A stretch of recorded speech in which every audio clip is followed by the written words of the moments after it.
జగన్మోహన్ రెడ్డి గారు ముఖ్యమంత్రి స్థాయిలో ఉన్నవాడు ఏం మాట్లాడుతున్నారు? ఇలా బహిరంగ సభ పెట్టి వేల కొద్ది మగవాళ్ళు ఉన్నారు ఆ సభలో. మాట్లాడుతున్నది సొంత చెల్లెల గురించి అని కూడా ఇంగితం లేకుండా నేను వేసుకున్న నా ఒంటి మీద ఉన్న బట్టల గురించి జగన్మోహన్ రెడ్డి గారు ప్రస్తావించారు అంటే ఎంత దిగజారుడు రాజకీయాలు చేస్తున్నారు వీళ్ళు. ఏం అవసరం ఉంది? నేను పచ్చ చీర కట్టుకున్నానట, దానికి జగన్మోహన్ రెడ్డి గారు చెప్తున్న మాట నేను చంద్రబాబుకు మోకరిల్లి ఆయన ఇచ్చిన స్క్రిప్ట్ మక్కీ బట్టి నేను మాట్లాడుతున్నానట. ఏం మాట్లాడుతున్నారు? పచ్చ చీర కట్టుకుంటే తప్పేముంది అని అడుగుతున్నాం. పచ్చ కలర్ ఏమైనా చంద్రబాబు గారు కొనుక్కున్నారా? ఏమన్నా కొనుక్కున్నారా? ఎంత కొనుక్కున్నారన్నా? చంద్రబాబు గారు ఏమైనా పేటెంట్ రైటా? పచ్చ కలర్ అంటే ఏమన్నా పసుపు కలర్ వాళ్ళదా? జగన్మోహన్ రెడ్డి గారు మర్చిపోయినట్టున్నారు. సాక్షి ఛానల్లో సాక్షి పేపర్ లో ఎల్లో కలర్ ఉంటది, పసుపు కలర్ ఉంటది, పైన గుర్తుందా?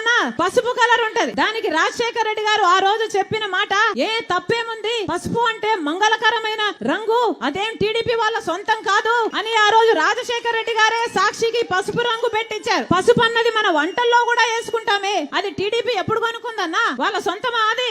నేను పసుపు చీర వేసుకున్నానట, దానికి ఒక ముఖ్యమంత్రి హోదాలో ఉన్నవారు ఇన్ని రోజులు సోషల్ మీడియాలో వాళ్ళ వైసీపీ మూకల చేత అయితేనేమి, వాళ్ళ కుక్క బిస్కెట్లు పడేస్తే దానికి ఆశపడ్డే పేడ్ ఆర్టిస్టుల చేత అయితేనేమి సోషల్ మీడియాలో నన్ను దూషించారు, తిట్టారు, అవమానించారు, బెదిరించారు, నానా రకాలుగా అవమానించారు. ఇదంతా సరిపోలేదని ఈ రోజు ముఖ్యమంత్రిగా ఉన్న జగన్మోహన్ రెడ్డి గారు మాట్లాడుతున్నది సొంత చెల్లెల గురించి అని కూడా ఆలోచించకుండా నా ఒంటి మీద ఉన్న బట్టల గురించి ఇంతమంది మగవాళ్ళ మధ్య మాట్లాడుతున్నారు అంటే వీళ్ళకు సభ్యత ఉందా? సంస్కారం ఉందా? ఏమి జరుగుతుందన్నా మన రాష్ట్రంలో? ఒక్కసారి ఆలోచన చేయాల్సిన అవసరం లేదా? నేను మక్కీ కడుతున్నానంట, మక్కీ టు మక్కీ నేను చంద్రబాబు గారి స్క్రిప్ట్ తీసుకొని నేను మాట్లాడుతున్నానట. ఎవరన్నా మక్కీ టు మక్కీ స్క్రిప్ట్ చదివేది మీటింగ్లలో ఎవరు చదువుతున్నారు? జగన్మోహన్ రెడ్డి గారు స్క్రిప్ట్ పెట్టుకొని మక్కీ టు మక్కీ వార్డ్ టు వార్డ్ చూసుకుంటూ చదివేది జగన్మోహన్ రెడ్డి గారా నేనా? ఎవరు చదువుతున్నారు మక్కీ టు మక్కీ? ఏం చెప్తున్నారు? నేను మోకరిల్లానా చంద్రబాబుకి? నాకేం అవసరం? నేను రాజశేఖర రెడ్డి రక్తం, రాజశేఖర రెడ్డి బిడ్డను.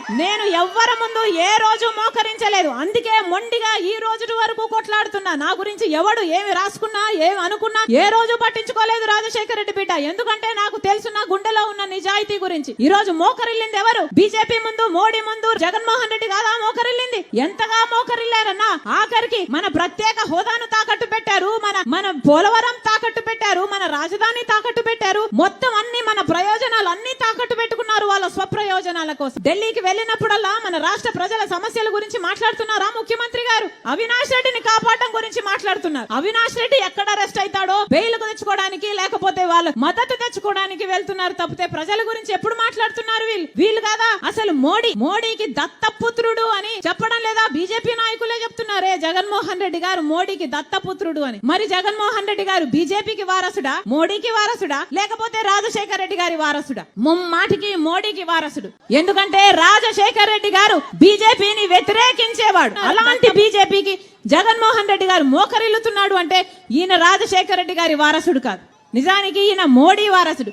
ఆఖరికి మణిపూర్ గడ్డలో క్రైస్తవులను ఊచకోత చేసింది బీజేపీ పార్టీ, ఆర్ఎస్ఎస్ కలిపి. కనీసం అప్పుడైనా నోరిప్పాడా జగన్మోహన్ రెడ్డి గారు?